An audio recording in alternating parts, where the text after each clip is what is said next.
Tissue বা ঢিলা ব্যবহার না করলে নামাজ পড়লে হবে কিনা একটু জানাবেন। দক্ষিণ দিকে মাথা দিয়ে ঘুমানো যাবে কিনা? খাবার খাওয়ার সময় কি মাথায় কাপড় দিয়ে আবশ্যক?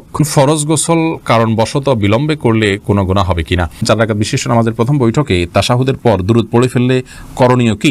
বাথরুমে উলঙ্গ হয়ে গোসল করা যাবে কিনা? ওযু ছাড়া হাদিস শরীফ পড়া যাবে কিনা? জুমার দিন অনেকে মৃত ব্যক্তির দোয়া করার জন্য মিষ্টি নিয়ে আসে, সেটা খাওয়া যায় কিনা? কেউ সফরে আছেন কিন্তু সফরের নিয়মে কসর না পড়ে নরমালি নামাজ পড়লে তার নামাজ হবে কিনা? এখন নিচে জুব্বা পরা কি জায়েজ আছে? স্বামী স্ত্রী একত্রে নামাজ পড়ার সময় স্ত্রীকে একামত দিবে? মহারণা না দিয়ে স্ত্রীর কাছ থেকে মাপ চেয়ে নেওয়া যাবে কি? মোবাইলে অশ্লীল ছবি বা ভিডিও নিয়ে নামাজ পড়লে কি নামাজ কবুল হবে? লিখেছেন কেউ সফরে আছেন কিন্তু সফরের নিয়মে কসর না পড়ে নরমালি নামাজ পড়লে তার নামাজ হবে কিনা? নামাজ তো হয়ে যাবে, কিন্তু এই কাজটি করা উচিত নয়। সফরের যে আল্লাহ তাআলা ছাড় দিয়ে ছাড় গ্রহণ করতে হয়, ইচ্ছাকৃত করা উচিত নয়, জায়েজ নাই। এমদাদুল হক আপনি লিখেছেন পিতা যদি হারামভাবে ইনকাম করে, ইনকাম কি পরিহার অন্যদের জন্য হারাম হবে? যার নিজস্ব ইনকাম করার সুযোগ আছে তিনি তার উপার্জন নির্ভর করবেন, হারাম উপার্জন উপর নির্ভর করবেন না। যদি অন্য কোনো উপার্জন না থাকে তাহলে সেক্ষেত্রে বিকল্প হিসাবে ছোট শিশু আছে, নিরুপায় আছে, তা আপনি আপনার জন্য এটা জায়েজ হবে। শহীদুল ইসলাম লিখেছেন জুমার দিন অনেকে মৃত ব্যক্তির দোয়া করার জন্য মিষ্টি নিয়ে আসে, সেটা খাওয়া যায় কিনা? মিষ্টি খাওয়াতে কোনো অসুবিধা নেই, তবে দোয়া করার পর মানুষকে মিষ্টি খাওয়ানো এটা আসলে কোন হাদিস নির্দিষ্ট কোনো বিষয় নয়। এমনি দোয়া করলাম, আমরা দোয়া চাইলাম, কেউ দোয়া করলো, এটা ভিন্ন কথা। কিন্তু দোয়া করার পর তাকে মিষ্টি দেয়া এটা আমাদের দেশীয় কালচার, এবং এটা অনেকটা দোয়ার বিনিময় কেন জানি মনে হচ্ছে। মৃত ব্যক্তির জন্য দোয়া করার পর পয়সা নেওয়াও জায়েজ নাই, কোনো বিনিময় নেওয়া যায় না। এটা বিনিময় আপনি না বললেও যে ঠিক আছে উপস্থিত মানুষদের জন্য হাদিয়া, সেই হিসাবে এটা খাওয়া যায় আছে যে কেউ দোয়া করুক বা না করুক, মসজিদে যারা আছে সবাইকে খাবার দিলাম, সবাইকে একটু মিষ্টি খাওয়ালাম যাতে মৃত ব্যক্তির সওয়াব পায়, সেই উদ্দেশ্যে তিনি করলে এটা গুনাহ হবে না সন্দেহাতীতভাবে। সেই জন্য বললাম এটা খাওয়া জায়েজ আছে, বাট দোয়া করেছেন তার জন্য মিষ্টি এরকম যেন না হয়। বিষয়টা এই কালচারটা একটা পরিবর্তন আমাদের আসা উচিত আসলে। বেলাল হোসেন জানতে চেয়েছেন 4 রাকাত বিশিষ্ট নামাজের প্রথম বৈঠকে তাশাহুদের পর দুরূদ পড়ে ফেললে করণীয় কি? হানাফি মাযহাব অনুযায়ী আল্লাহুম্মা সাল্লি আলা মুহাম্মাদ এই পর্যন্ত পড়ে ফেললে আপনি সিজদা সাউ দিবেন। অন্যান্য অনেক উলামা ইকরাম অবশ্য বলেন যে না, এর কারণে সিজদা সাউ দিতে হবে না। বিশেষ করে আরবি স্কলাররা বলেন যে না, এই জন্য সিজদা সাউ দিতে হবে না। সৌদি আরব উলামা ইকরাম সহ অনেকেই বলেন। সাইফুল আপনি লিখেছেন টাকনুর নিচে জুব্বা পরা কি জায়েজ আছে? টাকনুর নিচে জুব্বা পরা জায়েজ নয়। আপনারা অনেক সৌদিয়ানদেরকে দেখেন তারা টাকনিসে জুব্বা পরে, মাথায় টুপি পরে, আবার উপরে একটা আপনাদের শেখরা যেরকম রুমাল পরে ওটা রুমালও পরে।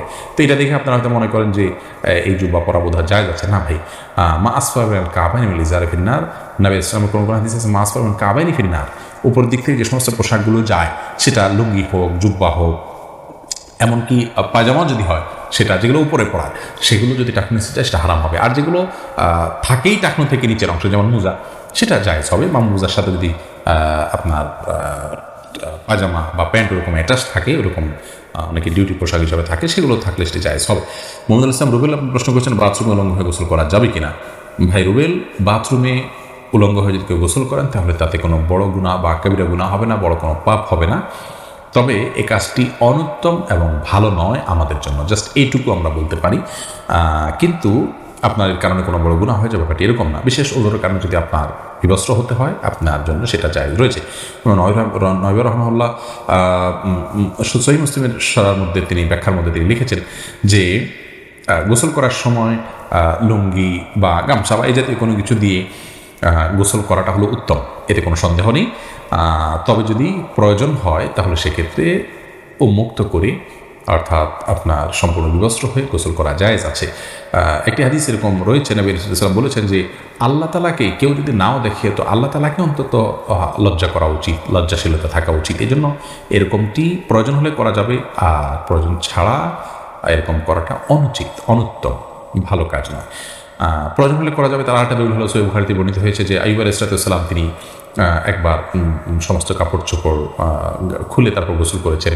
তারপরে মুসা আলাইহিস সালামের ব্যাপার আপনারা জানেন যে তিনি গোসল করতে নেমেছেন, পাথর তার কাপড় নিয়ে দৌড় দিয়েছে, তিনি তার পিছনে দৌড়াতে শুরু করেছেন। এগুলো সব বিশেষ কারণে এবং বিশেষ প্রেক্ষিতে। তাছাড়া এগুলো আগের শরিয়াত, সেগুলোর বিধান আমাদের জন্য বহু যে প্রযোজ্য তা নয়। আমাদের জন্য অনুত্তম হবে কাপড় চোপড় একদম খুলে গোসল করাটা, তবে হারাম। এরপর সামিতা জেরিন আপনি লিখেছেন ওযু ছাড়া হাদিস শরীফ পড়া যাবে কিনা? জি, হাদিস পড়তে পারেন। হাদিস পাঠ করার জন্য ওযু এটা জরুরি নয়। ইসলামিক বই পুস্তক পড়ার জন্য ওযু জরুরি নয়। ওযু জরুরি হবে কোরআন কারীম যখন স্পর্শ করবেন পাঠ করার সময়, সেটি মুখস্থ করলে কোরআন শরীফ তেলাওয়াত করার জন্য আপনার মুখস্থ ওযু থাকা জরুরি নয়। আর রাশেদ খান লিখেছেন মহারণা না দিয়ে স্ত্রীর কাছ থেকে মাপ চেয়ে নেওয়া যাবে কি?